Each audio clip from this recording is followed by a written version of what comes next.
आज हम लोग अपने नए चैप्टर के साथ शुरुआत करेंगे और चैप्टर का हम लोग का नाम है central measurement of central tendency, केंद्रीय प्रवृत्ति की माप। लेकिन इस चैप्टर को स्टार्ट करने से पहले हम लोग पुराने लेक्चर की यदि बात करें, जहां पर हम लोगों ने सीखा था फ्रीक्वेंसी डिस्ट्रीब्यूशन, आवृत्ति वितरण को, जिसमें सीरीज को बनाना, सीरीज को पहचानना, कम्युलेटिव फ्रीक्वेंसी, संचयी आवृत्ति को पहचानना, ओपन एंड क्लासेस से रिलेटेड जो भी सीरीज यदि हमारे पास अवेलेबल होंगी उसको कैसे हम कन्वर्ट करेंगे, कैसे उसको हम सिंपल सीरीज में कन्वर्ट करेंगे, ये सब हमने सीखा था। आज हम लोग अपने नए कंटेंट के साथ में शुरुआत करेंगे और मैं आशा भी करती हूँ कि आप सब अच्छे से होंगे। तो हम लोग बिना किसी देरी के अपने इस कंटेंट की तरफ चलते हैं। तो students, let's start with your notebook and pen.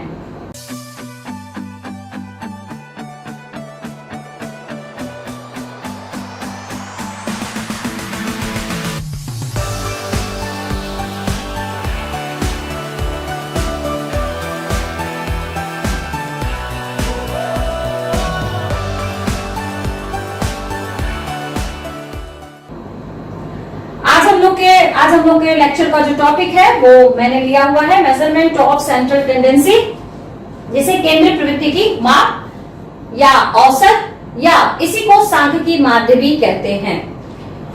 एक टर्म जो हम लोगों ने पढ़ा सेंट्रल टेंडेंसी, इसको यदि इसका हिंदी कन्वर्जन देखा जाए तो इसे हम लोग केंद्रीय प्रवृत्ति कहते हैं। केंद्रीय प्रवृत्ति का मतलब हुआ एक पर्टिकुलर वो एवरेज या एक ऐसा फिगर, एक ऐसी डिजिट जो पूरी की पूरी सीरीज को रिप्रेजेंट करती हो। जस्ट लाइक जो हम लोग एक एग्जांपल ले सकते हैं, जैसे क्लास में होता है, हम लोगों के स्कूल्स में या कॉलेजेस में भी होता है कि एक आपकी कम्युनिटी को या आपके स्टूडेंट्स यूनियन होता है, उसको रिप्रेजेंट करने के लिए आप लोग तरह तरह से लोगों को इलेक्ट करते हैं। ठीक उसी तरह से सेंट्रल टेंडेंसी में भी होता है। कई सीरीज में डिफरेंट टाइप के डाटाज हैं और उन डाटा में से हम किसको माने जो पूरी सीरीज को रिप्रेजेंट कर सकती है। यहां मैंने एक डेफिनेशन लिखी हुई है, average an attempt to find out one single figure. यहां पे नोटिस करने वाली चीज है सिंगल फिगर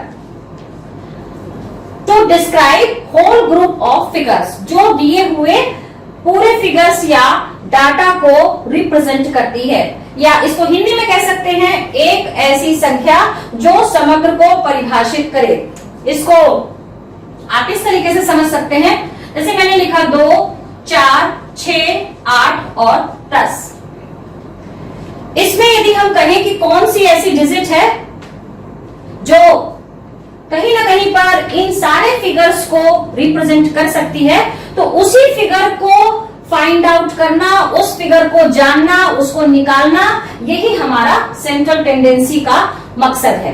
या हम कह सकते हैं कि सेंट्रल टेंडेंसी को पढ़ने के पीछे जो हमारा मोटिव होता है, उद्देश्य होता है, वो एकदम साफ है कि जहां पे कई फिगर्स अवेलेबल हैं, जहां पर पूरी एक सीरीज हमारे पास अवेलेबल है, बहुत तरह के डाटा हमारे पास अवेलेबल हैं, वहां पर ये बताना कि कौन सा डाटा रिलायबल है, कौन सा डाटा ऐसा है जो पूरी की पूरी सीरीज को, पूरे फिगर्स को, पूरे डाटा को रिप्रेजेंट कर सकता है।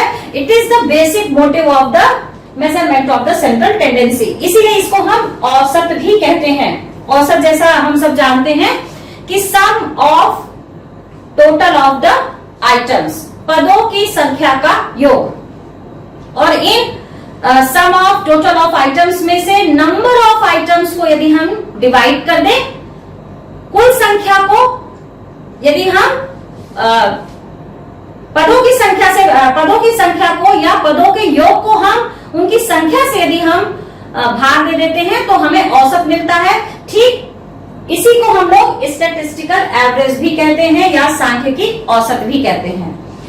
यहां पे मैंने इसके न्यूमेरिकल पोर्शन पर चलने से पहले आप लोगों को बताना चाहा है कि कितने तरह के स्टैटिस्टिकल एवरेज, कितने तरह के सांख्यिकी माध्य हम लोगों को देखने को मिलेंगे। तो यहाँ पे मैंने डाला हुआ है the kinds of statistical averages या सांख्यिकी माध्य के प्रकार।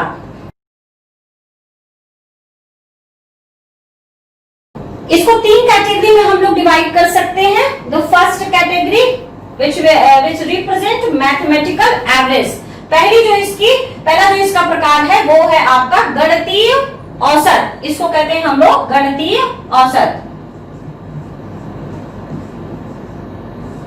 और इस मैथमेटिकल एवरेज में हम लोग किन किन एवरेज को, किन किन औसतों को निकालते हैं या कौन कौन से शामिल किए जाते हैं। तो under this category we include the first arithmetic mean, जिसको कहते हैं हम लोग सांख्यिकी माध्य। दूसरा है हार्मोनिक मीन, तीसरा ज्योमेट्रिक मीन और चौथा है क्वाड्रेटिक मीन। ये 4 जो है ये हमारे मैथमेटिकल एवरेज के पार्ट होते हैं। दूसरा जो काइंड्स ऑफ स्टैटिस्टिकल एवरेज का है, सांख्यिकी माध्य का जो दूसरा प्रकार है उसको पोजिशनल एवरेज पर कैटेगराइज किया गया है। पोजिशनल एवरेज का मतलब स्थिति के आधार पर। स्थिति के आधार का मतलब है सीधा सा वो एवरेज जो पोजीशन के हिसाब से चेंज होते हैं। इसमें हम किनको लेंगे, एक लेते हैं मीडियन जिसको कहते हैं मध्यिका, और दूसरा है मोड जिसको कहते हैं हम लोग बहुलक। तीसरी जो कैटेगरी है वो है आपकी कमर्शियल एवरेजेस या व्यापारिक औसत। इसको कहते हैं व्यापारिक औसत या कमर्शियल एवरेजेस। इसमें 3 जो एवरेज को हम लोग इंक्लूड करते हैं वो पहला है मूविंग एवरेज चल माध्य, दूसरा है प्रोग्रेसिव एवरेज मूविंग एवरेज ये प्रगतिशील औसत, और तीसरा है कंपोजिट एवरेजेस। तो यहाँ पर जो 3 हम लोगों ने कैटेगरी डिवाइड की है, इसमें ये चीज ध्यान में रखने वाली बात है कि यदि कभी क्वेश्चन में ऑब्जेक्टिव टाइप में या शॉर्ट क्वेश्चंस में पूछ ले कि what do you mean by the mathematical averages, आप गणितीय औसत से क्या समझते हैं, तो वहां पे आपको कंफ्यूज नहीं होना है। आप उसको डायरेक्टली डालेंगे कि मैथमेटिकल एवरेज का मतलब क्या है, और arithmetic mean, harmonic mean, geometric mean and the quadratic mean, these are the part of the mathematical averages. दूसरा यदि कैटेगरी की बात करेंगे, जो हमने कहा स्थिति के आधार पर आपके औसत जो रहेंगे, इसके बारे में भी पूछा जाता है कि क्या है पोजिशनल एवरेजेस, तो आप सीधे बताएंगे कि 2 तरह के पोजिशनल एवरेजेस होते हैं, एक होते हैं मीडियन और दूसरा होता है मोड।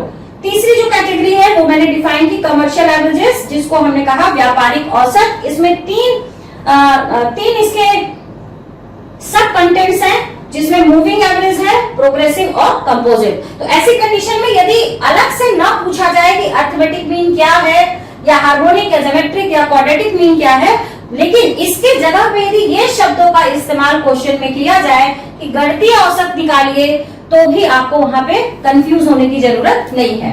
तो यहाँ मैं एक बार फिर से आपको बताऊंगी कि सेंट्रल टेंडेंसी का मतलब क्या है। सेंट्रल टेंडेंसी का सीधा सा मतलब है एक सिंगल फिगर, एक ऐसी संख्या जो डिस्क्राइब करती हो, बताती हो the whole group of the figure, जो पूरी सारणी दी हुई है, जो पूरी आपके पास श्रेणी उपलब्ध है, या संख्याओं का जो एक समूह आपके पास उपलब्ध है, उसमें से एक संख्या को चयनित करना, उसको खोजना जो पूरी की पूरी श्रेणी को, जो पूरे संख्याओं के समूह को परिभाषित करता हो।